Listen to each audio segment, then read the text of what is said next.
আমাদের রূহ বা আত্মাকে কোনো জীবজন্তুর ভিতরে না দিয়ে মানুষ হিসাবে সৃষ্টি করেছেন, আশরাফুল মাখলুক হিসাবে।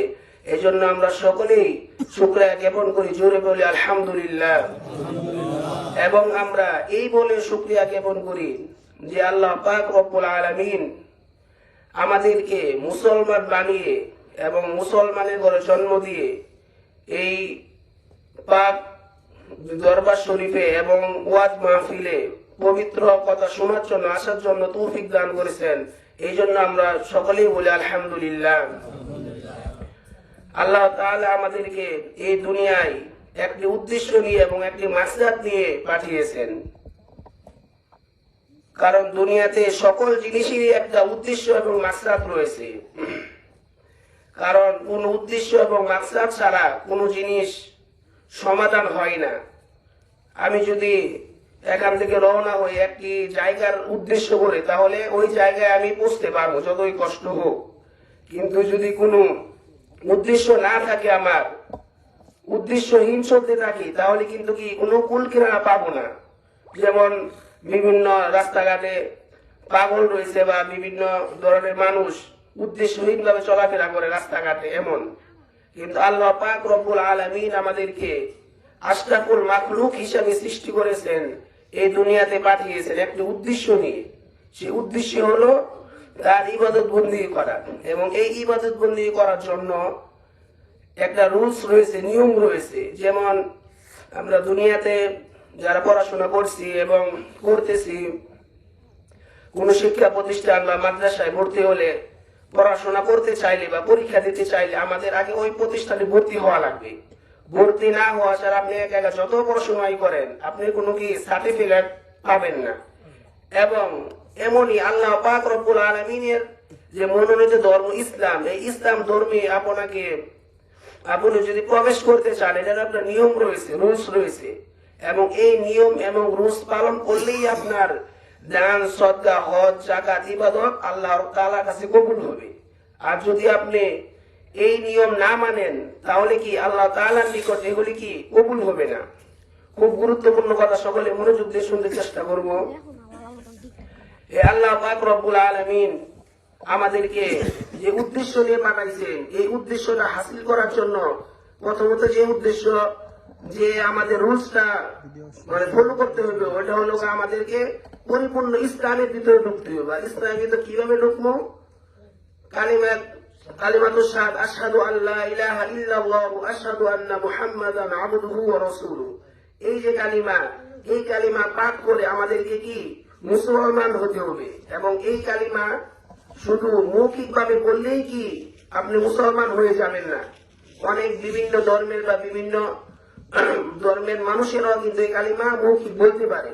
এই কালিমার উদ্দেশ্য হলো, এই কালিমা পাঠ করলেন মানে আপনি ইসলামের ভিতরে ভর্তি হয়ে গেলেন। যেমন আমরা যখন পড়াশোনা করতে শুরু সময় বা এখনো যারা পড়াশোনা করতেছেন, একটা প্রতিষ্ঠানে আমরা ভর্তি হলে একটা রুলস থাকে, নিয়ম থাকে। ওই নিয়ম আঙ্গুর কি মানতে হবে। মানতে না পারলে আপনাকে কি ওই প্রতিষ্ঠানে রাখা হবে না। এবং আপনি যদি একটা চাকরি করেন কারো অধীনে, ওইটার একটা রুলস আছে। সকালবেলা চাইতে হইব, বিকালে আসতে হইব, ছুটি নিলে তার অনুমতি নিতে হইবে। এই যে একটা রুলস, এই রুলস ফলো না করলে আপনি দিন শেষে বেতন পাবেন না। আল্লাহ পাক যে আমাদেরকে জান্নাত দিব, এটা একটা পরীক্ষা নিতে হইব। পরীক্ষা ছাড়া কোনো কিছু কি কোনো দাম নাই। কারণ পরীক্ষা ছাড়া কেউ যদি বা আমাদের নির্বাচন ছাড়া কাউকে এমপি মন্ত্রী বানাই দেয়, এটা কিন্তু কোনো দাম নাই। এমনই ভাবে আল্লাহ তাআলা যে জান্নাত দিবে, এটা একটা পরীক্ষা নিতে হইব। আর এই পরীক্ষা নাই, এই দুনিয়ার মধ্যে আমাদেরকে পাঠাইছে মূলত পরীক্ষার জন্য। এবং এই পরীক্ষায় যারা পাশ করবে তারাই শুধু জান্নাতে যাবে। এমনকি এই পরীক্ষা দেওয়ার জন্য আপনাকে সর্বপ্রথম ইসলাম ধর্মের মধ্যে ঢুকতে হলো। আর ইসলাম ধর্ম ঢোকার জন্য আপনাকে এই কালিমা কি উদ্দেশ্য, কি চাই, এটা অর্থ বুঝতে হবে, মর্ম বুঝতে হবে। এবং এই কালিমা চাইতে অনুযায়ী আপনার চলতে হইব। এই কালিমা পাঠ করলেন মানে আপনার মন মতন কিছু করতে পারবেন না। পরিপূর্ণ ভাবে আল্লাহ তাআলার এবং রাসূলের নিয়ম অনুযায়ী চলতে হবে। এবং এটা করার জন্য আপনাকে পরিপূর্ণভাবে এই কালিমার অর্থ এবং ব্যাখ্যা বুঝতে হবে।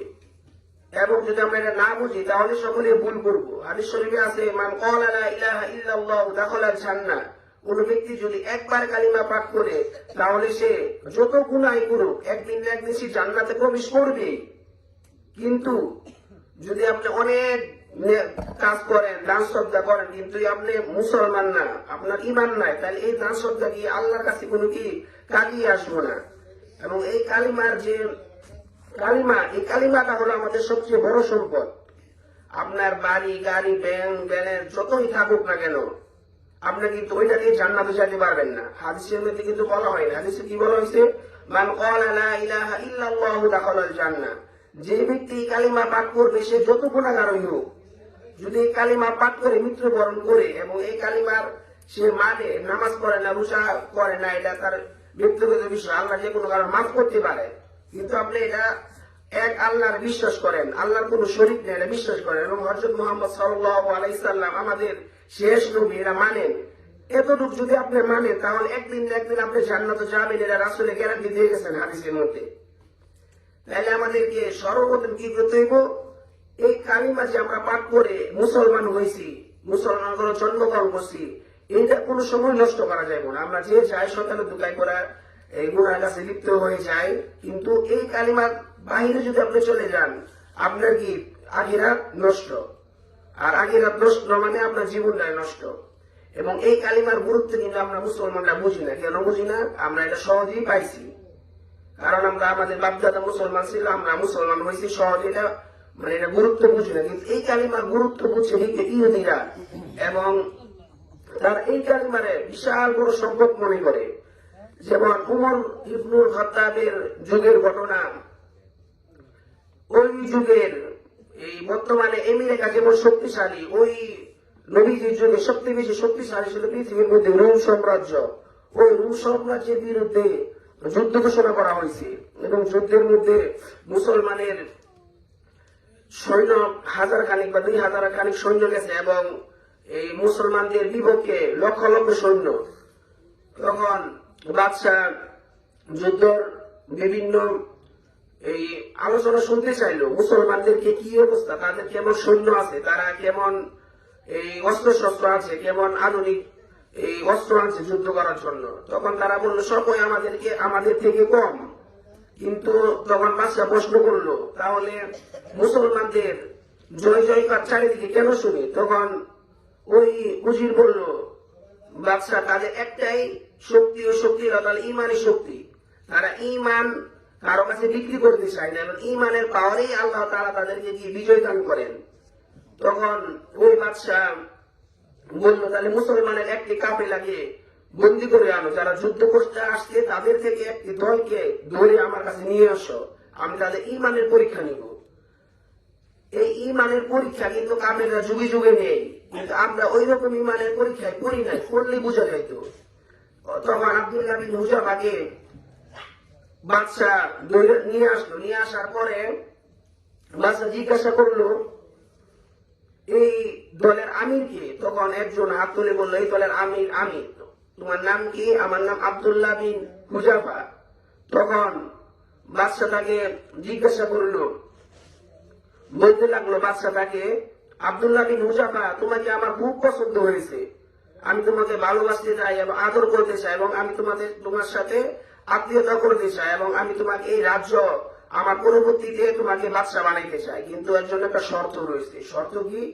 তুমি তো মুসলমান, আমি তো খ্রিস্টান, তুমি তোমার ইমানটারে বিক্রি করে ইমানটাকে বাদ দিয়ে আমার ধর্ম তোমার গ্রহণ করতে হবে। তখন আব্দুল্লাহ বিন হুযাফা এই কথা শোনার সাথে সাথে বাদশার সামনে দাঁড়িয়ে বলতে লাগলেন, ও এই রুমের কুকুর, আপনি আমাকে কি মনে করছেন? আপনি শুধু এই রোম সাম্রাজ্য না, আমাকে যদি পুরো পৃথিবী আমাকে নামে লিখে দেওয়া হয়, তাহলে আমি এই কালিমা বিক্রি করতে পারবো না। তাহলে 20 বছরের একটা যুবক কালিমার কি গুরুত্ব, এটা কিন্তু সে কি সহজেই বুঝতে পারছে, কিন্তু আমরা কিন্তু কি এই কালিমার গুরুত্ব এবং মহত্ব সহজেই কি বুঝি না। এই কালিমা এমন একটি কালিমা, যে কালিমা পাঠ করার সাথে সাথে একজন কাফেরের সারা জীবনের সমস্ত গুনাহ মাফ হয়ে যায়। এবং এই কালিমা এমন একটি কালিমা, যে কালিমা পাঠ করার সাথে সাথে মানুষের জীবনের সমস্ত গুনাহ খাতা মাফ হয়ে যায়। এবং কোন মুমিন বান্দা যদি এই কালিমা পাঠ করে, তাহলে তার মুখ থেকে একটি সবুজ ডানা বিশিষ্ট একটি পাখি মতন একজন ফেরেস্তা বের হয় এবং ওই ফেরেস্তা আরো সে দূর কুড়ায় গিয়ে মধু পোকার মতন বন বন আওয়াজ দিতে থাকে এবং বলতে থাকে ওই কালিমা পাটকারীকে যতক্ষণ ক্ষমা করা না হবে ততক্ষণ আমি ক্ষান্ত হব না। তখন আরশ বহনকারী ফেরেশতা বলতে থাকলো, আল্লাহর কসম খেয়ে বলছি তুমি চুপ থাকো, ওই কালিমা পাটকারীকে আমি হাসরের ময়দানে আমার নিজ হাত ধরে তাকে মুলসিরাত পার করে জান্নাতে নিয়ে ছাড়বো, এটা আমার ওয়াদা। তখন ওই লোকে কি ওই ফেরেশতা শান্ত হয়ে যায়। তাহলে বুঝেন এই কালিমার কি গুরুত্ব। কিন্তু আমরা দিন যাই, বছর যাই, মাস যাই, এই তো ছোটবেলা হয়তো কি পড়াশোনা করছে, মুক্ত বয়সে কালিমা পড়ছে, তারপরে আর মুগ্ধ হয়তো অনেকে উচ্চারণ করিও নাই, অনেকে করলেও দিনে বছরে একবার দুইবার উচ্চারণ করি। যে কালিমাটা বেশি বেশি পাঠ করতে হইবে এবং এর অর্থ মত বুঝতে হবে। এটা যদি আমরা না বুঝি তাইলে এই কালিমার পাঠ করে যে মুসলমান হইলাম শুধু এই পর্যন্তই ক্ষান্ত।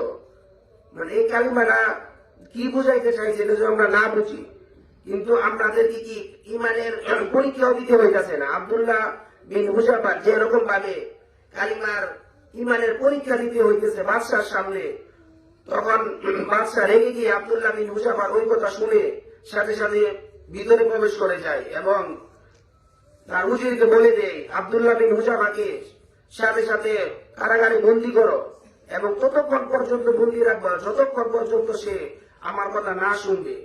তখন উজিরকে বলে দেওয়া হলো তাকে 1 সপ্তাহ বাবদ খানা না খাইতে দিত এবং এমনকি এটাও বলা হয়েছে 1 সপ্তাহ না, সে যতদিন পর্যন্ত এটা না বানবো এবং সে মারা যাইবো এমন অবস্থায় ডাক্তার নিযুক্ত করে দিয়েছে, যদি মারা যায় এমন অবস্থায় তাকে শুধু খাওয়ান দেওয়া হইব। 1 সপ্তাহ চলে গেছে, আব্দুল্লাহ বিন হুযাফা না খায়, শরীরে কোনো শক্তি নাই, উঠতেও পারে না, মৃত্যুর শয্যায় কাতরাইতেছে। এমন সময় ডাক্তার বাদশাকে দিয়ে বলল, বাদশা আব্দুল্লাহ বিন হুযাফা অবস্থা খুবই সিরিয়াস, সে যে কোনো সময় মারা যাইতে পারে। তখন বাদশা বলল তাকে খাবার নিয়ে দাও। খাবার হিসাবে কি দিবা? এই মদ মিশানো পানি এবং শগুনের গোশত।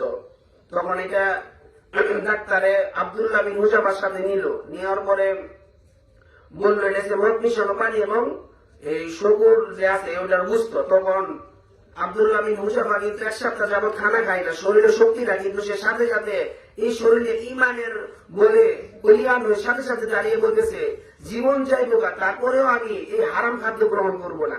ইমানের কি শক্তি, কি পাওয়ার।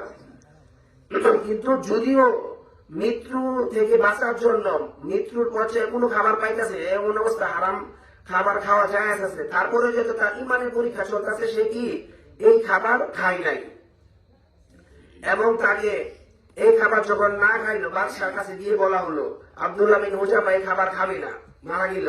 তখন বাদশা বললো আব্দুল্লাহ বিন হুযাফা চূড়ান্ত পরীক্ষা নেওয়া হলো ইমানে, দেখি সে কি করে। এই আব্দুল্লাহ বিন হুযাফা 20 বছরের যুবক, দেখেন একটা দলের আমির হিসাবে সে যুদ্ধ করার জন্য গেছে। কিন্তু আমাদের দেশে 20 বছরের যুবকরা বিবাহ করতেও ভয় পায়, আর তারা একটা দেশ স্বাধীন করার জন্য যুদ্ধ করার জন্য গেছে। তাইলে বোঝা যায় সাহাবায়ে কেরামের ইমানের পাওয়ার এবং শক্তি কি পরিমাণ ছিল, আর আমাদের ইমানের পাওয়ার কি। সাহাবায়ে কেরামের 100 ভাগের 1 ভাগ তো আমাদের অন্তত আনতে হবে, যদি না আনি তাহলে আমাদের দুনিয়া আখিরাত দুটোটাই নষ্ট হয়ে যাবে। আমরা সারা জীবন কষ্ট করে গাড়ি বাড়ি ব্যান ব্যালেন্স সবই করলাম, ইমানটা যদি নষ্ট হয়ে যায় তাহলে কি আমাদের সবই শেষ। এই ইমানের মর্ম কিন্তু আমরা না বুঝলেও এই হযরত মুহাম্মদ সাল্লাল্লাহু আলাইহি সাল্লামের যুগে এক রাখাল, বেদুইন এক রাখাল যুদ্ধ করার জন্য সাহাবায়ে কেরামরা এক সাইডে তাঁবু কাটছে এবং কাফেরদের এক সাইডে তাঁবু কাটছে। কিছুদিন যাবত তারা ওইখানে অবস্থান করবে এবং একটা নির্দিষ্ট সময় যুদ্ধ করবে। ওই সময় তারা অনেক কিছু নিয়ে আসে এবং রাখালও নিয়ে আসছে। একজন রাখাল নিয়ে আসছে এই উট ছাগল এই সমস্ত জিনিস তাদেরকে দেখাশোনা করার জন্য। ওই রাখাল বলতে লাগলো এখানে ওই সময় নবীজি ইয়াসরিব অর্থাৎ মদিনা শরীফের বাদশা হয়ে গেছে। তখন সে শুনে বলতে লাগলো মদিনা শরীফের বাদশা আসলে তাহলে তো এক নজর দেখতেই হইব।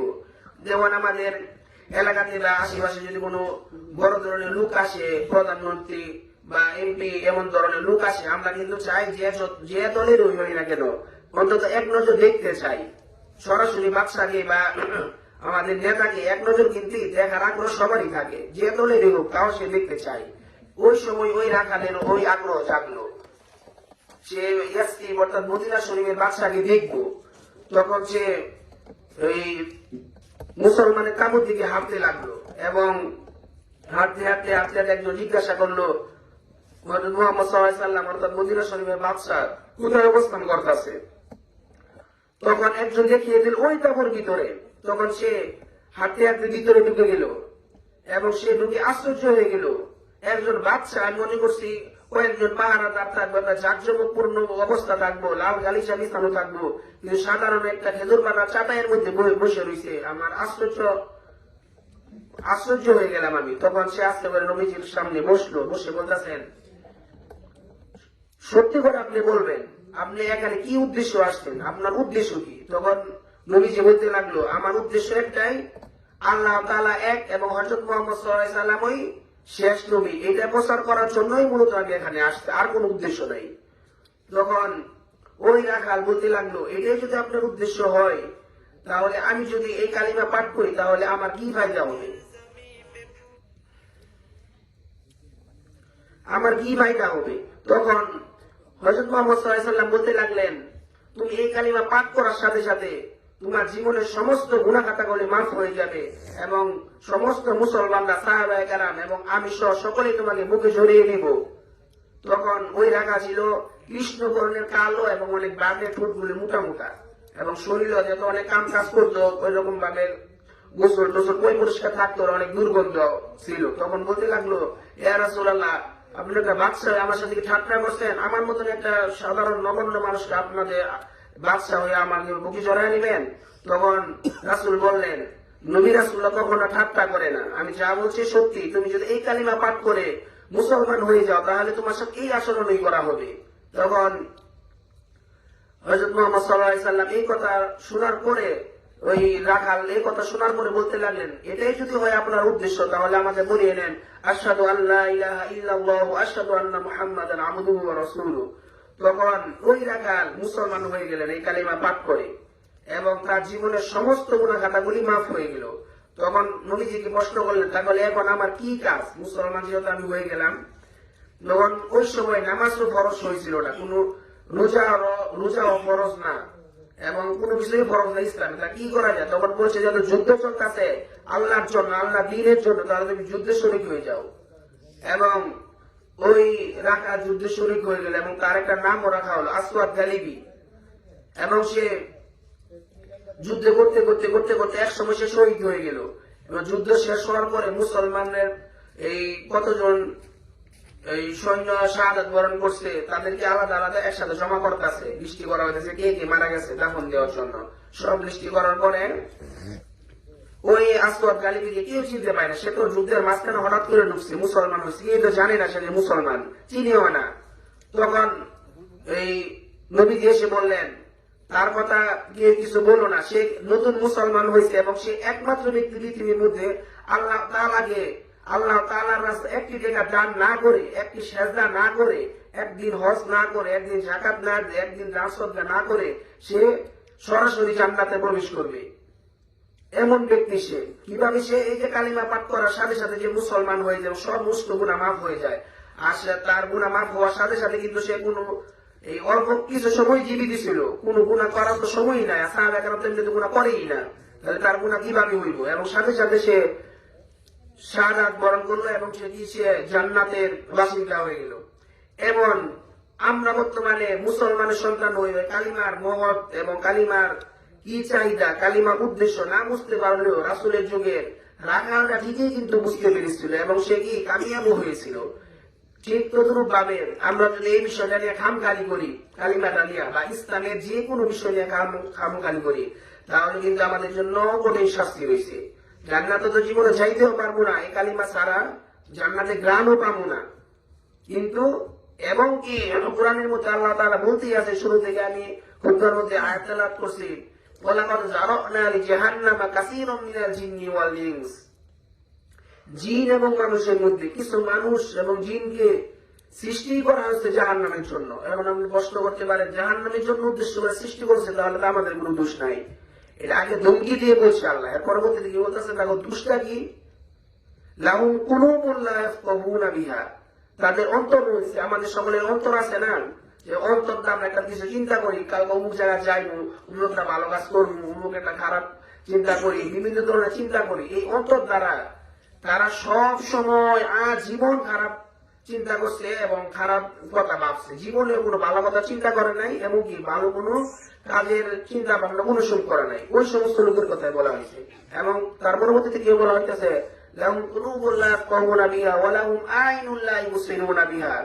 এবং যাদের চক্ষু রয়েছে, আমাদের যাদের চক্ষু রয়েছে, ওই চোখ দ্বারা সে সব সময় আজীবন খারাপ জিনিস দেখে, কোন সময় ভালো জিনিস দেখে না। যেমন আপনারা এই রাসূল এবং আল্লাহ তাআলার বাণী শোনার জন্য আসতেন, আলেম ওলামাকে দেখতেছেন, মসজিদে যান, এই যে একটা ভালো কাজ করতেছেন, কোরআন শরীফ দেখেন, মসজিদ দেখেন, আলেম ওলামাদেরকে দেখেন, এই যে একটা ভালো চোখ দা ভালো কাজ করতেছে, ওই সমস্ত কিছু মানুষ আছে জীবনে এমন করে না, ওদের কথা এই কথা বলা হয়েছে।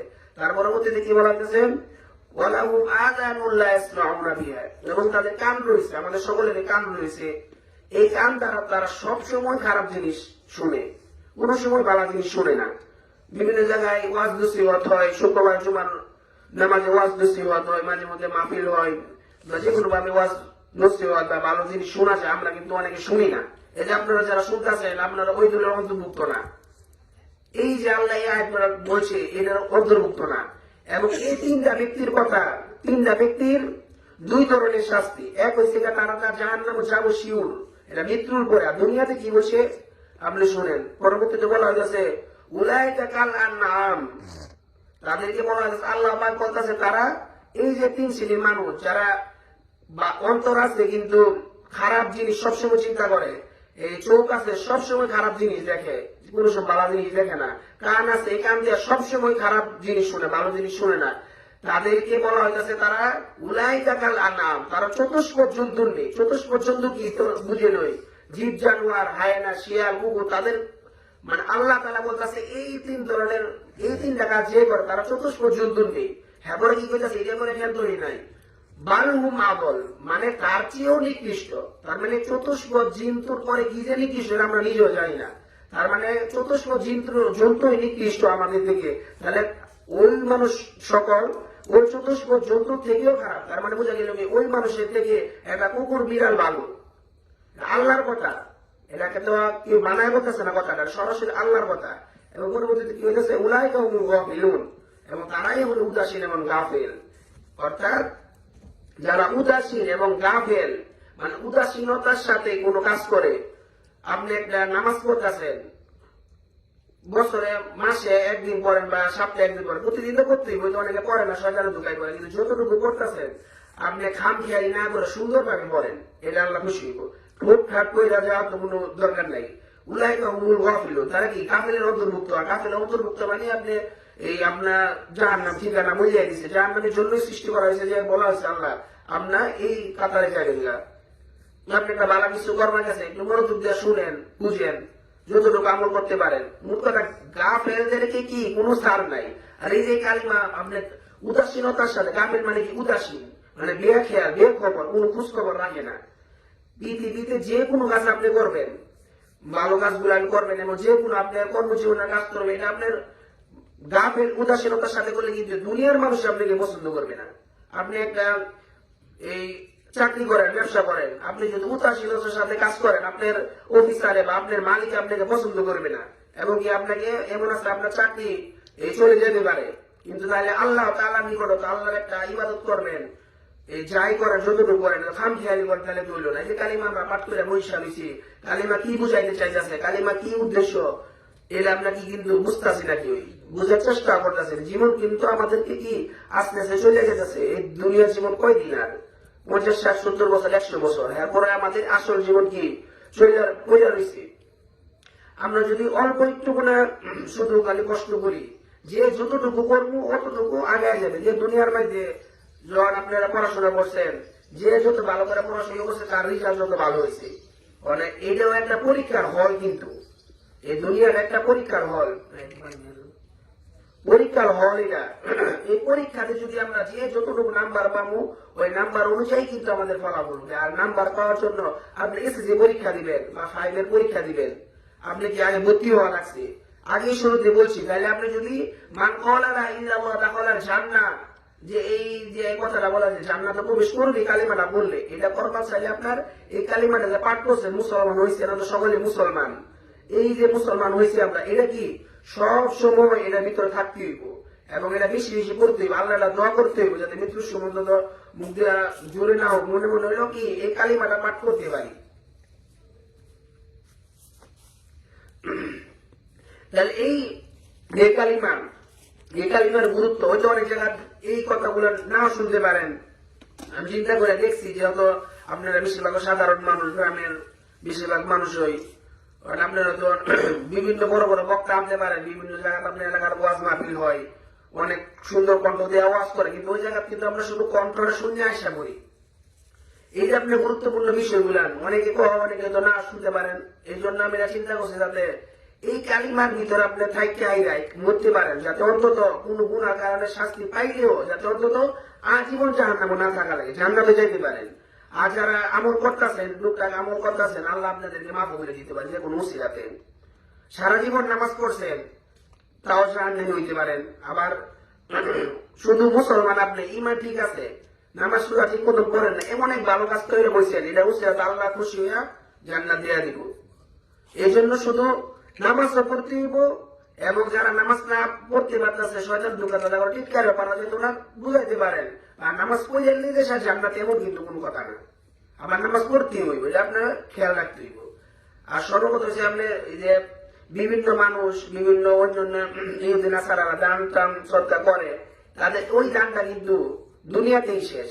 যদি মুসলমান হয় তাহলে এই দানটা আল্লাহ তাআলার নিকট কি শুধু এই গ্রহণ করা হইব, আর যদি আপনি মুসলমান না হন তাহলে কি গ্রহণ করা হবে না। যেমন আপনি যদি যতই পড়াশোনা করেন, আমার প্রতিষ্ঠান যদি আপনি ভর্তি না হন, আমি একটা প্রতিষ্ঠান করলে আপনি যত পড়াশোনায় করেন ভর্তি না হলে আপনার ছাত্র হিসেবে গণ্য এবং আপনি পরীক্ষা দিতে পারবেন না। এসএসসি পরীক্ষা দিবেন, রেজিস্ট্রেশন করতে হয় না, 2 বছর আগে রেজিস্ট্রেশন করা লাগে, রেজিস্ট্রেশন না করলে পরীক্ষা দিতে পারবেন। এই আল্লাহ যে এই মনোনীত ধর্মটা, এটা তো রুলস আছে, আপনারা অনেক সময় বুঝেন কিন্তু শয়তান ধোঁকা করে এটা বুঝতে পারেন না। এটা আলিমুল আমাদের দায়িত্ব আপনাদেরকে বলে দেওয়া, এবং আপনারা জানতে চাইলে এলাকার যারা ইমাম সাহেব আছে এবং জ্ঞানীমান মানুষ আছে তাদেরকে জিজ্ঞাসা করেন, জানবেন বুঝবেন। জীবনে যাই হোক অন্তত এই কালিমার বাইরে আপনি যাবেন না, এটা অনুরোধ করে বলতেছে আপনাদেরকে, এই কালিমার বাইরে যাবেন মানে আপনার আখিরাত জীবন শেষ, অনন্তকালের জন্য জাহান্নামে থাকতে হইব। আর যদি কালিমার ভিতরে অন্তত থাকেন, অন্তত আল্লাহ যে কোনো কারণে মাফ করে দিতে পারে, 1-2টা ভালো কাজের কারণে। যেমন রাসূলের যুগের এক মহিলা অনেক খারাপ ছিল, সে নিশ্চিত জাহান্নামী, কিন্তু ওই মহিলা একটা ভালো কাজ করার কারণে সে জান্নাতি হয়ে গেছে। কি ভালো কাজ করছিল? এক কুকুর পানি খাওয়ার জন্য, অনেকে ঘটনা জানেন, এই কুয়ার কূপের সাইডে কাপড় ছিল, জিবলা বার করে দিছিল, কিন্তু পানি তুললা খাওয়ার মতো কোন পরিস্থিতি ওই কুকুরের নাই, ওর একটা উঁচা ছিল জায়গাটা। তখন ওই মহিলা দেখে তার মায়া লাগলো, তখন ওই মহিলা শীতের দিন ছিল, পায়ে মোজা ছিল, উন্না ছিল, ওই মোজা উন্নার মধ্যে বাইকটা তারপর নিচে পালাইছে, ওই পানিটাকে উঠছে কুকুরে দিচ্ছে। এটা আল্লাহ পছন্দ করে আছে, পছন্দ করার কারণে আল্লাহ তাকে মেরাজের সময় আসলে কি তাকে জান্নাতে দেখতে পাইছে। আরেক মহিলা সবসময় তাহাজ্জুদের নামাজ পড়তো, কিন্তু সে একটা অপরাধের কারণে জাহান্নামী, রাসূলে দেখিয়েছে মেরাজে। কি করছে সে তাহাজ্জুদের সময় উঠতো, যে পানি রাখতো, ওই পানিটা বিড়ালে মুখ দিত। সে মনে করতো বিড়ালে মুখ দিলে পানিটা নষ্ট হয়ে যায়, আসলে বিড়ালে মুখ দেওয়ার পানিটা উঁচু করা জায়েজ আছে, সমস্যা নাই। বিড়ালে কোনো খাবারও মুখ দিলে ওটা খাওয়াও জায়েজ আছে, কিন্তু আমরা খাইতে দিবে এটা বলতেছে না, জায়েজ আছে, এটা নাপাক করে দেবে না, কিন্তু কুকুরে কিন্তু শরীরে লাগলেই নাপাক। ওই মহিলা বিড়ালটারে কি করছে, সারা রাত কয়েকদিন যাবত তাকে বাইন্দার আছে, খাবার দাবার দেয় না, 2-3 দিন যাবত ওই বিড়ালটা না খায় মারা গেছে। এটা দেখে আল্লাহ কষ্ট পায়, নারাজ হইয়া তার সারা জীবন সমস্ত আমল বরবাদ হয়ে গেছে। তারপর সে রাসূলে তাকে জাহান্নামে দিচ্ছে। যেটা বলতেছিলাম আব্দুল্লাহ বিন হুজাফার ঘটনা, আব্দুল্লাহ বিন হুজাফা যখন বলল আমাকে যাই দেন, হারাম দেন, আমার জীবন চলে যাবো, কিন্তু আমি কি করবো না, কোনো সময় আমি ঈমান বিক্রি করবো না, তখন বাদশা কি বলছিল, তার চূড়ান্ত পরীক্ষা নেওয়া হবে। তখন তাকে আবার জেলখানা ভর্তি করলো, বন্দি করা হইল এবং বইলা দিল সকলকে কালকে সকালবেলা বিশাল বড় এক পাত্র আইনা তেল গরম করবা। আব্দুল্লাহ বিন মুজাফফর ইমানের চূড়ান্ত পরীক্ষা দেখেন। ওই আব্দুল্লাহ বিন মুজাফফরকে জেলখানায় আবার রেখে আসলো। তারপর পরের দিন সকালবেলা তেল গরম, সকাল থেকে তেল গরম হয়ে গেছে বিশাল বড় পাত্রের মধ্যে অনেক তেল গরম হয়ে, এমন তেল গরম করছে একটা কিছু দেওয়ার সাথে সাথে বাজা হইয়া এই পুড়ে যাইব। এমন গরম করার পরে আব্দুল্লাহ বিন মুজাফফরের জেলখানা থেকে ধরে আনছে। আনার পরে বলতেছে, আব্দুল্লাহ বিন মুজাফফর এখনো তোমার সময় আছে, তুমি যদি আমার কথা মাইনা নেও তাহলে তুমি কি পাইবা? তুমি পুরস্কার হিসাবে পাইবা সেটা আমার আদর পাইবা, এবং আমার ঘরে একটা সুন্দরী ষোড়শী যুবতী মেয়ে আছে, ওই মেয়েকে তোমাকে বিবাহ দিব, এবং বিবাহের দিন উপহার হিসাবে তোমাকে রুম সাম্রাজ্যের অর্ধেক রেখে দিব, এবং আমার মৃত্যুর পরে তুমি পুরো রুম সাম্রাজ্যের মালিক। আমার বাচ্চা তাকে অফার দিল, কিন্তু সে কোনো কথাই মানলো না। সে তার একটাই কথা, জীবন চাইলে জীবন চলে যাক, আমার ইমান বিক্রি করবো না। তখন বাদশা কি করলো, মুসলমানের মধ্যে আরো কয়েকজন বন্দী ছিল, তাদের থেকে একজন মুসলমান ধরে আইন না আব্দুল্লাহ বিন মুজাফফর সামনে ওই তেলের মধ্যে সাইরা দিল। সাইরা দেওয়ার সাথে সাথে একবারে বাজা হইয়া হাড্ডি থেকে গুস্তরি আলাদা হইয়া কিমা বাজার মতো বাজা হয়ে গেল। এটা বাচ্চার উদ্দেশ্য কি? এটা দেখে একটা কষ্ট দেখতে হয়তো আমরা অনেক সময় এই মনের মধ্যে কষ্ট লাগে, এই না আমার এমন শাস্তি দিব, ভালো হয়ে যেতে পারে, কিন্তু তার ইমানের এত জোর, এত পাওয়া। 20 বছরের একটা যুবক, তার জীবন যাইবো কিন্তু সে ইমান বিক্রি করবো না। আমাদেরকে যদি এমন কোন অফার দেওয়া, কোন দেশের বাচ্চা এই এমন সুযোগ সুবিধা দেওয়া, হয়তো আমরা অনেক ইমান বিক্রি করে তার কথা মাইনে নিব, কিন্তু সে মানে নাই। এটা আমাদের কি শিক্ষা? ওই আব্দুল্লাহ বিন মুজাফফর থেকে আমাদেরকে কি শিক্ষা দিয়ে গেছেন? তখন বাচ্চার উদ্দেশ্য তাকে ভালো পছন্দ লাগছে, যেভাবে পারবো তাকে ধরে নেওয়ার জন্য, কিন্তু আরো চেষ্টা করতেছে। ওই লোকের ওই মুসলমান কি শেষ তেলের মধ্যে দেওয়ার পরে তখন বাচ্চা বলে তাও এই কাজ হইব না। তখন তাকে বাচ্চা অর্ডার করা হইল তাদেরকে তেলের মধ্যে ফালা দেওয়ার জন্য তাকে। তখন দূরে দূরে আনতেছে কাছাকাছি, তখন আব্দুল্লাহ বিন মুজাফফর কান্না করে দিছে। এটা দেখে কাছে যারা দইয়া নিকা ছিল সৈন্যরা বাচ্চা কানে কেনে গিয়ে বললো, এই মহারাজ এই আব্দুল্লাহ বিন মুজাফফর মনে হয় এই কষ্ট দেখে তার মনে মনে মায়া লাগতেছে জীবনের প্রতি, পরিবারের প্রতি, হইতে পারে আপনার প্রস্তাব মানতে পারে, আরেকবার প্রস্তাব দেন। কান্না করা দীক্ষা বাচ্চা তো খুশি, তাহলে আবার প্রস্তাব দিল, থামো আব্দুল্লাহ বিন মুজাফফর এখনো সময় আছে, তুমি আবার কথা মান্য দাও। আব্দুল্লাহ বিন মুজাফফর বললো, কখনোই না, আমার জীবন চলে যাবো কিন্তু মানবো না। তখন বাচ্চা বললো, তাহলে তুমি কান্না করতেছো কেন? তখন আব্দুল্লাহ বিন মুজাফফর বললো, কান্না করতেছি আমি এটা সুখের কান্না। যেমন এই আমাদের বর্তমান যুগে যেমন কোনো কেউই কারো সন্তান এই আপনার ভালো কোনো চাকরি পায়, বিশেষ ক্যাডার হয়, তাহলে যদি সাংবাদিকরা প্রশ্ন করবার আসে খুশিতে, কিন্তু ছেলেও কান্দে, মাও কান্দে, বাবাও কান্দে, ভাই বোনরা থাকলে তারাও কান্দে। এটা খুশির কান্না, সব কান্নাই কিন্তু কি কষ্টের কান্না না। তাহলে ওই আব্দুল্লাহ বিন মুজাফফর কান্নাটা কি ছিল? সুখের কান্না ছিল। তখন আব্দুল্লাহ বিন মুজাফফর আবার বললো, ওই রুমের কুকুর, আপনি আমাকে কি মনে করছেন? মুসলমানদেরকে কি ভাবছেন? আমি এই জন্য কান্না করেছি, আল্লাহ তাআলা আমাকে কেন একটা জীবন দিল, আমাকে শতবার জীবন দিত, শতবার আমি আল্লাহর রাস্তায় জীবন দিয়ে দিতাম। তাহলে দেখেন সাহাবায়ে কেরামের ইমানের শক্তি বা পাওয়ার কি ছিল। আমাদেরকে যদি কেউ গলায় ছুরি ধরে বলে ইমান থেকে বারো অন্য ধর্মে যাওয়ার লাগে, আমরা কিন্তু অনেকে যাইতেও পারি না, সবাই যাইবো না, অনেকে যাবো না, কিন্তু আমরা পরিবর্তন হইয়া, কিন্তু ওইটা পরিবর্তন হয়ে গেলে আপনি দুনিয়ার কিছু সুখ সুবিধা পাবেন, কিন্তু কি মৃত্যু করে আপনার চিরস্থায়ী জাহান্নাম। যেমন খ্রিস্টান মিশনারিরা ইনজিওর নামে বিভিন্ন কাজকর্ম করে মুসলমানদেরকে খ্রিস্টান বানানোর জন্য, এমন সুবিধা পাওয়ার জন্য আমরা অনেকে এই দাবিতে লিপ্ত হয়ে যাই, কিন্তু এই দাবিতে লিপ্ত হওয়া যাবে না। সাহাবায়ে কেরাম আমাদেরকে কি শিক্ষা দিচ্ছেন? জীবন চলে যাবে কিন্তু কি ইমান বিক্রি করতো না। কিন্তু আমরা বাঙালিরা এমন, এই মাংনা পাইলে আলগাতাও ছাড়ি না, তারা বিভিন্ন ধরনের ট্যাবলেট ফ্রি খাওয়ানির নামে আমার ইমান নষ্ট করে দিতেছে। এই জন্য আমাদেরকে কি এই ফ্রি খাইলে ঠিক আছে, কিন্তু বুঝে শুনে অবস্থা বুঝে খাইতে হবে। যেমন আমরা এমন বাঙালিরা আগের যুগে যারা মুরগি আসতে হয়তো জানেন, আর অনেক আগে এই সাপ্তাহিক বাজার হতো, আশেপাশে ওইরকম বাজার ছিল না, অনেক দূরে দূরে বাজার থাকতো। একটা বাজার মিস করলে তার পুরো সপ্তাহ চলতে কষ্ট হইতো, কারণ আশেপাশে বাজার নিয়ে কিনতেও পারবো না, বাজারও দূরে। তখন এক মুরব্বী বাজারে গেছে, বাজারে যাওয়ার পর তার স্ত্রী বলে দিতে তেল আনার জন্য, সয়াবিন তেল। তখন ওই সময় আমাদের বর্তমানে যেমন প্লাস্টিকের বোতল বা বিভিন্ন ধরনের সিস্টেম বা আধুনিক এমন ছিল না, ওই তো কাছের কিছু বোতল ছিল, ওই কাছের বোতলটা আনতো। আমরা ওই মুরব্বী থেকে শুনছি এই বোতল, তার বোতল নিতে পার নাই, বাজারে গেছে, যেমন তেল তো তার লাগবে, সারা সপ্তাহ কিভাবে চলবো। তখন সে ডাকনা কিনছে একটা, এই দাম ডাকা, যে ডাকনা আগে বেশিরভাগ ডাকনাটা কিন্তু অনেক কাটা ছিল, ওর যে স্টিলেটি যেমন এমন না কাটা, অনেক খালি তেল আসতো, ওইটা কিনে আবার নেট মতন বানায় ওইটা নিয়ে আসবো। চিন্তা করছে এছাড়া তো কিছু নাই, আর মানে জিনিসের দাম তো কম ছিল ওই সময়, ও আমি তো পাওয়া যায় না বেশি। তারপরে সে তেল কিনলো, তেল কেনার পরে দেখবেন আমরা বাজারে তেল কিনলে বা কিছু কেজিতে কিনলে দোকানদারা দেওয়ার পরে কিছু অতিরিক্ত দেয়া দেয় মাপের পরেও, মানে তার খুশি রাখার জন্য। তখন তার তো জায়গা নাই, বলতেছে চাচা আপনি তো জায়গা নাই, কাতে কই রাখবেন, আগামী সপ্তাহে নিয়ে তাইলে।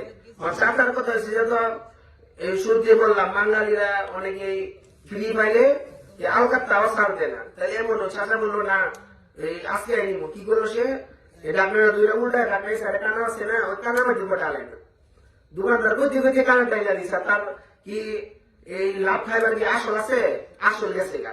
এই জন্য আমরা এমন কিছু করবো না একটু লাভের জন্য। আমার আসল যে ইমানটা, সবচেয়ে বড় সম্পদ কি আমাদের ইমান। সকলে বলে সবচেয়ে বড় সম্পদ কি ইমান। এই ইমান যদি আমাদের নষ্ট হয়ে যায় কিছুই হইব না, ওই যে দুনিয়ার সুখ শান্তি কিছুই না, অল্প দিনের জন্য। এই বিশাল বড় টাকা হয়েছে, এটা দেখে আপনার কষ্ট পাওয়ার কিছু নাই, কষ্ট পাওয়ার কিছুই নেই। আপনাকে আল্লাহ এমন করছে, আল্লাহ একটা উদ্দেশ্য আছে। আল্লাহ চাইলে সবাই বড় লোক করতে হবে, কিন্তু এটা দুনিয়ার নেটওয়ার্ক ঠিক থাকতো না। এক এলাকার মধ্যে আপনারা সবাই এই চেয়ারম্যান হয়ে যান গা, তাইলে অন্য কাজ করবো কেনা, করবো কি ওই লোক পাইব খুঁজা। রিক্সাওয়ালার দরকার আছে, ড্রাইভারের দরকার আছে, কৃষকের দরকার আছে, ডাক্তারের দরকার আছে, আলিম ওলামার দরকার আছে, শিক্ষকের দরকার আছে। এটা আল্লাহ একটা দুনিয়া নিয়ে যান রুজ করার জন্য। কিন্তু যারা দুনিয়াতে কষ্ট করতেছে, অনেক আরামে থাকতেছে, ওইটা আল্লাহ মৃত্যুর পরে বসে দিব। এটা আমাদের কি মন পূর্ণ হওয়ার কোনো কারণ নাই। আমার যতটুকু রিজিক আল্লাহ পাঠাইছে ততটুকু আমি পাবই, কিন্তু অতিরিক্ত পাওয়ার জন্য আমরা যদি কোনো এই লোক বইরা এই ইমান বিক্রি বইরা দেয়, তাহলে কি কিন্তু আমাদের কি কিন্তু কোন লাভ হবে না, মৃত্যুর পরে আফসোস করা ছাড়া কিছুই হবে না। এবং এই আফসোস কিন্তু শেষ হবে না। এবং আমাদের যে ইমান, এই ইমান আবু বকর রাদিয়াল্লাহু তাআলা আনহু ইসলামের প্রথম খলিফা, এই তার ইমান দেখেন কি পরিমাণ ইমান। ওই সময় ইসলাম এখনো পরিপূর্ণভাবে কায়েম হয় নাই। এখনো নবীজি পরিপূর্ণভাবে ইসলাম প্রচার করার আল্লাহ থেকে অর্ডার পাই না। এমন সময় নবীজি যে মেরাজে গেছিল, মেরাজে যাওয়ার পরে সকালবেলা বৈশা আবার আশেপাশে বসে এক জায়গায় তসবিহ শব্দ আছে। তখন আবু জাহেল দেখে নবীজিকে ঠাট্টা করে বলতেছে, কি মোহাম্মদ, কোন নতুন খবর আছে নাকি? বলেন হুজুর সাল্লাল্লাহু আলাইহি ওয়াসাল্লাম বলতেছে, নতুন খবর আছে? হ্যাঁ আছে। কি খবর? কাল রাতে আমি এই আকাশ ভ্রমণে গেছি। তখন ঠাট্টা করে বলতে থাকলো আবু জাহেল, হাসি হাসি বলতে লাগলো, কি বলো, এটা কি তুমি মানুষ জ্বলা করলে মানুষ সামনে বলতে পারবা? নবীজি বললো, বলতে না পারা কি আছে, যেটা বসতে এটাই আমি বলতেছি। তখন আবু জাহেল নিজে নিজে সকলকে ব্যাখ্যায় জ্বলা করলো, সুন্দর মোহাম্মদ কি বলে। তখন সুন্দর করে সে বর্ণনা দিল কিভাবে মেরাজে গেছে। তখন হযরত মুহাম্মদ সাল্লাল্লাহু আলাইহি ওয়াসাল্লাম আবু বকর দুইজন খুব বন্ধু, ঘনিষ্ঠ বন্ধু, আল্লাহর জন্য বন্ধু, দ্বীনের জন্য। তখন তার কাছে কয়েকজন লোক গিয়ে বলতে লাগলো, তোমার বন্ধু দেখো কি বলে, কি বলে, সে নাকি কামরাতে মেরাজে গেছিল, আকাশ ভ্রমণে গেছিল। তখন আবু বকর বলতে লাগলো, যদি এটা মুহাম্মদ সত্যিই বলে থাকে তাহলে এটাই সত্যি। মুহাম্মদ সাল্লাল্লাহু আলাইহি ওয়াসাল্লাম এর চেয়েও কোনো আশ্চর্যজনক কথা হলেও তো আমি ইমান আনি। তার মানে বোঝা গেল কি তার ইমানের কতটুকু জোর। আমাদের কি হঠাৎ করে কোনো এমন যদি আশ্চর্যজনক ঘটনা ঘটতো, আমরা ওই সময় থাকতাম, আমরা হয়তো অনেকে আবু জাহেলের দল যুক্ত হয়ে যেতাম, বিশ্বাস করতাম না। কেমনে সম্ভব? যে এটাই ইমান, এটাই আল্লাহ। আমরা ইমান, কারণ কিছু জিনিস কঠিন না করলে সবাই সমান হয়ে যাবে। কারণ আপনারা যখন পরীক্ষা দিচ্ছেন দেখবেন একটা প্রশ্ন, প্রথম প্রশ্ন একবারে বইয়ের শুরু থেকে আসে, কিতাবানি শুরু থেকে আসে, যাতে এটা সবাই পারে, মোটামুটি পাস করতে পারে। হ্যাঁ, পরে আরেকটু হয়, আরেকটু নাম্বার বেশি পায়। এমনি এমনি কিন্তু 3-4 গাছ থেকে দেয়, আর সব যদি সৌর দিয়ে দেওয়া যায় তাহলে সবাই 100 পাইলবো। তাহলে কি পরীক্ষা হইলো? তাহলে ভালো খারাপ বাছাই করা যাইব? বাছাই করার কোনো সুযোগ নাই। এমন ভাবে আল্লাহ তাআলা আমাদেরকে কি বাছাই করছেন এবং ঈমান পরীক্ষা করার জন্য এই বিভিন্ন ঘটনা বিভিন্ন ইত্যাদি সাহাবায়ে কেরামের মাধ্যমে আমাদেরকে কি জানায় দিচ্ছেন কিভাবে ঈমানটা তারা মানত। আব্দুল্লাহ বিন উজাবার ঘটনা বললাম, আসওয়াদ গালিবির ঘটনা বললাম, আবু বকরের ঘটনা বললাম। সাথে সাথে তারা যে কোনো কথা নবীজি বলতো এটা মাইনে নিত। কিন্তু যারা না মানছে তারা কি এখন ভালো আছে? এই তো মৃত্যুর পরে তারা ভালো নাই, দুনিয়াতে তাদেরকে গালি দেয় না। আবু জাহেলের নাম কি কেউ রাখবে? কেউ সন্তানের নাম রাখবে না। এবং আবু জাহেলের এই মৃত্যুর পর এত বছর হয়ে গেছে, 1415 বছর, তারপরে মানুষে গালি দেয়। কিন্তু আবু বকরকে, হযরত মুহাম্মদ সাল্লাল্লাহু আলাইহি সাল্লামকে অন্য ধর্মের মানুষও গালি সচরাচর দেয় না। হয়তো এই সংখ্যাগরিষ্ঠ কিছু অল্প সংখ্যক লোক আছে হয়তো এটা গালি দেয় যে কোনো একটা উদ্দেশ্য নিয়ে, কিন্তু ওইরকম ভাবে কিন্তু কেউ কি গালাগালি করে না। কিন্তু এই যে আবু জাহেল কিন্তু সকলে কি অপছন্দ করে। তাই আমাদেরকে কি এই যে এই কালিমার যে কত গুরুত্ব এবং এই কালিমা পাঠ করার কারণে আমরা আল্লাহ তাআলার নিকট কত প্রিয় হয়তো আমরা বুঝতে পারছি না। মৃত্যুর পরে বুঝতে পারবো আমরা যে কতটুকু দামি আল্লাহ তাআলার নিকট, এটা কি আমরা হয়তো অনেকে বুঝতে পারতাছি না। কিন্তু এটা বুঝতে পারবেন আপনার কখন? যখন আপনি মৃত্যুর পরে বুঝতে পারবেন। মৃত্যুর পরে আফসোস করবেন, আমি যদি আরো ভালো করে ইবাদত বন্দী করতাম, বেশি বেশি করতাম, তাহলে আমি কি আরো উচ্চ লেভেলে যাইতাম। আমরা পরীক্ষার পরে আফসোস করি না, আরেকটু ভালো করে বললে আরেকটা নাম্বার মিস পাইলে আমি এক হইতাম ক্লাসে, আরেকটা নাম্বার মিস পাইলে আমি 1 ক্লাস পাইতাম। এটাই যে একটা আফসোস। এমন আমাদেরকে কি আফসোস থাকবে যার যার যোগ্যতা অনুযায়ী, যার যার আমল অনুযায়ী যে যে বিভিন্ন স্তরে জান্নাতে থাকবো। জান্নাতের স্তর রয়েছে, কিন্তু সর্বনিম্নে যে জান্নাতটা থাকবো যে শুধু জীবনে কোনো নেক কাজ করে নাই, শুধু ইসলাম ধর্মটারে মাইনে নিয়েছে, এক আল্লাহ ছাড়া অন্য কোন ইলাহ নাই এটা বিশ্বাস করবে, এবং হযরত মুহাম্মদ সাল্লাল্লাহু আলাইহি সাল্লামের এই শেষ নবী এটা মাইনে নিয়েছে, এই কথাটা যে মানছে শুধু, তার জন্য এই দুনিয়ার 10টা দুনিয়ার সমান জান্নাত দেওয়া হবে। সব শেষের যে 33 পারা পাস করে, 33 সর্বনিম্ন 5 নম্বর না, সে যে 33 পারা পাস করে তার জন্য এই সুযোগ রাখছে আল্লাহ। তাহলে যারা আরো এই 33 পাওয়ার পরে, কালিমা পড়ার পরে আমরা যারা টুকটাক আমল করতেছি, যে যতটুকু করবো তার শ্রদ্ধা করবো, ভালো ভালো কাজ করবো, তা আমরা আরো উপরে উঠবো না? তাই আমাদেরকে কি ভালো ভালো বিভিন্ন ভালো ভালো কাজের মধ্যে শরীক থাকতে হইব, শব্দ অনুযায়ী ভালো কাজ করতে হইব, এবং মানুষদেরকে কি ভালো উপদেশ দিতে হইব। এবং আল্লাহ তাআলা পবিত্র কোরআনের মধ্যে বলতেছেন পৃথিবীর সমস্ত মানুষ ক্ষতিগ্রস্ত। মানে আশ্চর্যের কথা, সমস্ত মানুষ ক্ষতিগ্রস্ত। এটা কেমনে? আল্লাহ বলতেছে কিন্তু ইন্নাল ইনসানা লাফি খুসর, পৃথিবীর সমস্ত মানুষ ক্ষতিগ্রস্ত, কিন্তু অবাক হওয়ার বা আফসোসের কোন বিষয় না। তারপরেই আল্লাহ বলতেছে ইল্লাল্লাযীনা আমানু, তবে পৃথিবীর সমস্ত মানুষ ক্ষতিগ্রস্ত বলে কি করছে? বলছে তবে, মানে তার মানে বোঝা গেল কি না কিছু মানুষ বাদ দিয়ে বাকিরা ক্ষতিগ্রস্ত। তার মানে বোঝা গেল কি ইল্লা মানে কি না, মানে তবে, মানে কিছু মানুষ ক্ষতিগ্রস্ত ছাড়াও রয়েছে। 3 শ্রেণীর মানুষ ক্ষতিগ্রস্ত না। 4 শ্রেণীর। এক হচ্ছে ইল্লাল্লাযীনা আমানু, যারা ঈমান আনছে। তাহলে আমরা তো ক্ষতিগ্রস্ত না কেন? কিছু বাচ্চারা না, আমরা সবাই ঈমান আনছি না কেন? আমাদের তো ঈমান আছে, সকলে ঈমান আছি। আমরা এক আল্লাহরে বিশ্বাস করি, আল্লাহ কোন শরীক নাই বিশ্বাস করি, এবং হযরত মুহাম্মদ সাল্লাল্লাহু আলাইহি সাল্লাম শেষ নবী এটাও বিশ্বাস করি আমরা। তাহলে আমরা কি অন্তত 4টা নাকি একটা আমরা এই মুক্তি পাইলাম। তার মানে আমরা ক্ষতিগ্রস্ততে কিছুটা কি এই ভালো আছে। তারপরে কি হইতেছে ওয়া আমিলুস সলিহাত, এবং যারা ভালো কাজ করে। ভালো কাজ কি? মানুষকে ভালো পরামর্শ দেওয়া, মানুষকে খাওয়ানো, বা বিভিন্ন ভালো কাজ আছে না, এই যে কাজ করা, এই মন কাজ যারা ভালো কাজ করবে, সমাজের একটা মানুষ বিপদে আছে তাকে সাহায্য করলো, রাস্তাঘাটের একটা উন্নতির জন্য কাজ করলো, এই যে কাজগুলো করতেছে ভালো কাজ মানুষের ভালোর জন্য, এই যে ভালো কাজ করলো তারাও না। তাহলে কয় শ্রেণী গেল? 4 শ্রেণীর মধ্যে 2 শ্রেণী গেল। ইল্লাল্লাযীনা আমানু ওয়া আমিলুস সলিহাত ওয়া তাওয়াসাউ বিল হক। এবং পরে 3 নম্বরে কি বলতেছে? যারা মানুষদের কি সৎ কাজের উপদেশ দেয়, মানে ভালো কাজে, আমি খারাপ পরামর্শ দেয় না, এমন পরামর্শ দেয় না এই উমুকের এই উমুক জায়গার মধ্যে দাম হয়েছে, এটা আমরা উমুক চুরি করে নিয়ে আমবো এবং তোরা অলগে যাইবে, চুরি করে লেস কি করে দেয় নাই, এই যে একটা পরামর্শ দিল, এটা তো খারাপ পরামর্শ দিল। এটা কিন্তু করা দিত না, কিন্তু আমরা যে ভালো পরামর্শ দিতে, কি বলা হয়েছে? ভালো পরামর্শ দিবেন।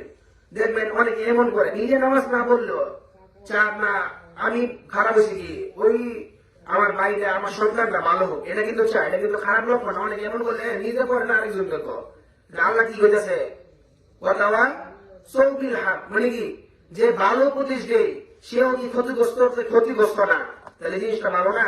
আমরা ভালো উপদেশ দিই না অনেককে, নিজে যাইতে পারতেছে না নামাজ, তুমি যাও, বা নিজের সন্তানদের চেষ্টা করো আমি যতটুকু খারাপ হয়েছে আমার সন্তানদের আরো ভালো হয়, আমার ভাই বাগনা বাগনি আত্মীয় স্বজন পাড়া প্রতিবেশী ছাত্র যারা আছে সবাই চেষ্টা করে আমার থেকে যে কেমনে ভালো মানুষ তারা।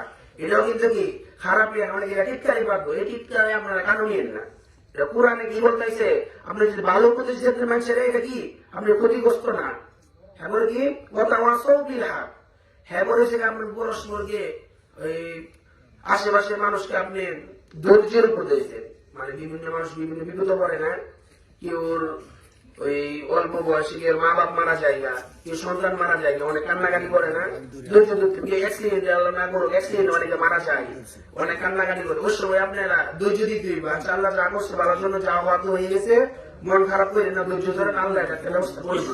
কেউ স্বামী মারা গেল স্ত্রী কান্দাছে পরামর্শ দেওয়া, কেউ সন্তান মারা গেল মা বাপ রেখে সান্ত্বনা দেওয়া, সামনের সন্তান এটা আল্লাহ দান আল্লাহ লয়ে গেছে, এটা করা নিশ্চয় নেই, ধৈর্য ধরেন, আল্লাহ কি আপনি ভালো করবো। এই যে একটা পরামর্শ দিলেন, ভালো পরামর্শ দিলেন, তাইলে আপনি কি হলো আপনি ক্ষতিগ্রস্ত না।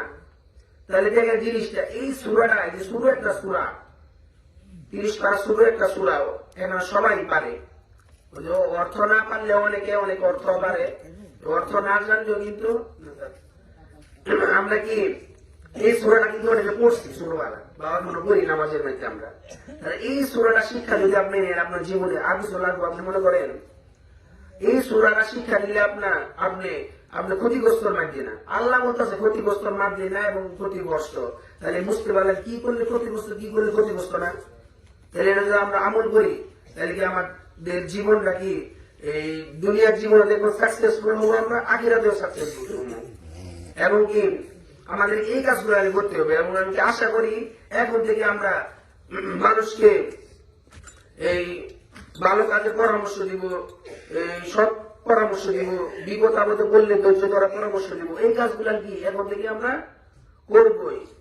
আমরা কারো কথা শুনে করবো না। আমি পারি না এই ভালো কাজটা করতে পারতেছে না, যে কোনো কারণে চেষ্টা করবো অপর ভাই করতে পারে, অপর ভাই কি করতে পারো ভালো কাজটা। আমি নামাজ ঠিক করে যেতে পারি না, কিন্তু মসজিদে একটা জিনিসের প্রয়োজন, আমি এটা সাহায্য করি মাসিরা ঠিক করে নামাজ পড়তে পারে। গরমের দিন ফাঁকা নাই, ফাঁকার মাঝে 20 টাকা দান করে ফাঁকা দিলে মাঝে শান্তিতে নামাজটা পড়ে, এটা করলেন, এটাও কি কিন্তু আপনি এই ক্ষতিগ্রস্ত দূরে থাকলেন। তাহলে আল্লাহ তাআলা আমাদেরকে এই কথাগুলো সঠিকভাবে মানার এবং বোঝার এবং আমল করার তৌফিক দান করুন। ওয়া আখিরু দাওয়ানা আলহামদুলিল্লাহি রাব্বিল আলামিন। আসসালাম।